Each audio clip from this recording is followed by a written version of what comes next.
여호와의 눈은 온 땅을 두루 감찰하사 전심으로 자기에게 향하는 자를 위하여 능력을 베푸시나니.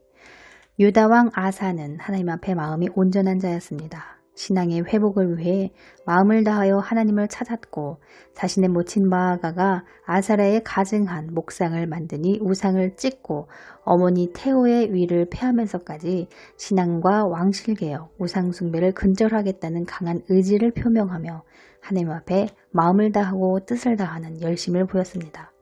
이런 의지를 본 하나님께서 그의 재위기간 동안 사방에 평안을 주셨습니다. 그러나 안타깝게도 아사는 끝까지 신앙을 지키지 못했습니다. 하나님께서는 각 사람의 신앙에 문제가 있거나 교만할 때, 하나님을 떠날 때, 우상을 숭배할 때 대적을 붙이시는데요. 아사왕 재위 36년에 북이스라엘 바하사 왕이 유다를 치러 올라오게 됩니다.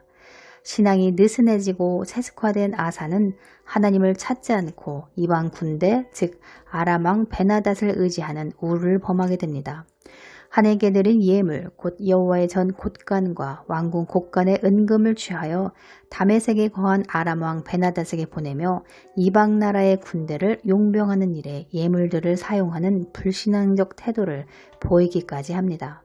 이런 태도를 보인 아사를 가만히 볼 수 없어 하나님께서 선견자 하나니를 유다왕 아사에게 보내며 책망하십니다. 왕이 하나님을 의지하지 않고 아람 왕을 의지하는 고로 아람까지 아사에게 붙이려는 하나님의 계획에 차질이 빚어졌다며 아사를 책망하게 됩니다.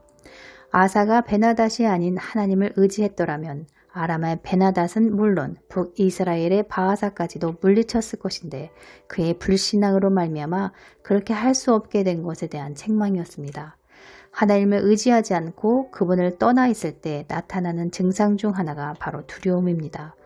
아사는 북이스라엘이 쳐들어오자 두려웠던 것이죠. 그래서 베나닷과 약조하게 됩니다. 북이스라엘이 쳐들어오기 전에 아사가 하나님을 의지했을 때 여러 나라 군대를 쳐서 승리했을 때를 추억하게 하시며 하나님을 의지할 때라야 이런 승리를 거머쥘 수 있다는 것을 다시 한번 상기시켜 줍니다. 하나님께서 이기게 하시고 평안을 주셨을 때 그 은혜를 헛되이 받지 않고 그 믿음과 신앙을 증가시켜 갔다면 어땠을까요? 선지자 하나니는 계속해서 책망의 말을 전해줍니다. 여호와의 눈은 온 땅을 두루 감찰하사 전심으로 자기에게 향하는 자들을 위하여 능력을 베푸시나니 이 일은 왕이 망령되이 행하였은즉 이후부터는 왕에게 전쟁이 있으리이다 라고 말합니다. 하나님께서는 마음을 다하고 성품을 다하고 뜻을 다하고 힘을 다하여 주 하나님을 찾는 자를 위해 능력을 베푸신다고 말씀합니다.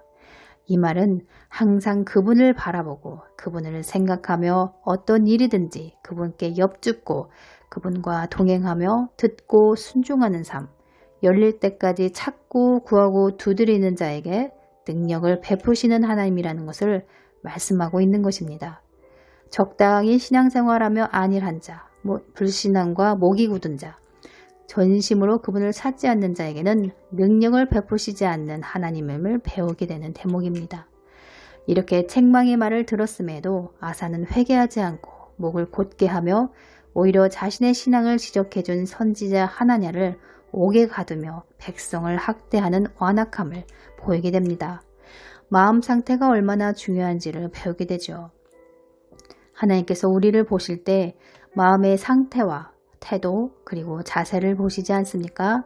그만큼 마음 상태가 곧 그 사람의 신앙과 직결되기 때문입니다. 하나님과의 관계에서 영향을 미치기 때문입니다. 그런 이유에서일까요? 아사가 왕이 된 지 39년에 그 발에 병이 들었는데 하나님을 찾지도 않고 구하지도 않으며 의원들, 즉 인간적인 방법으로 고쳐보려고 하다가 결국은 죽음에 이르게 됩니다. 내가 은혜 베풀 때에 너를 듣고 구원의 날에 너를 도왔다 하셨으니 우리는 그분의 은혜를 헛되이 받아서는 안 될 것입니다. 하나님의 자녀들이 이 땅에 사는 동안 그분의 은혜와 자비를 맛볼 때 양다리 걸치며 받은 은혜를 다 쏟아버리는 것이 아니라 받은 은혜를 증가시켜가며 믿음 안에서 자라고 신앙이 점점 회복되고 성숙해져야 함을 배우게 됩니다. 우리 성도님들은 자신의 마음을 어디에 두면서 살고 계신가요? 세상적인 염려와 근심과 걱정인가요? 아니면 어떻게 하면 하나님을 기쁘시게 할까? 어떻게 하면 하나님 뜻대로 행하며 살까를 고민하며 그의 나라와 의를 구하며 신앙생활을 하십니까? 언제든 하나님을 의지하십니까? 아니면 여전히 내 힘으로 해결하려고 하십니까? 전심으로 온 마음 다해 그분을 찾고 구하고 드린 자가 되시길 축원합니다. 자아의 정욕이 아니라 의식적으로 하나님을 선택하며 사는 저와 여러분이 되길 원하며 오늘도 천국을 침노하시길 축원합니다. 능력을 베푸시는 하나님을 경험하며 신앙의 성장과 성숙이 있게 되기를 축복합니다. 감사합니다.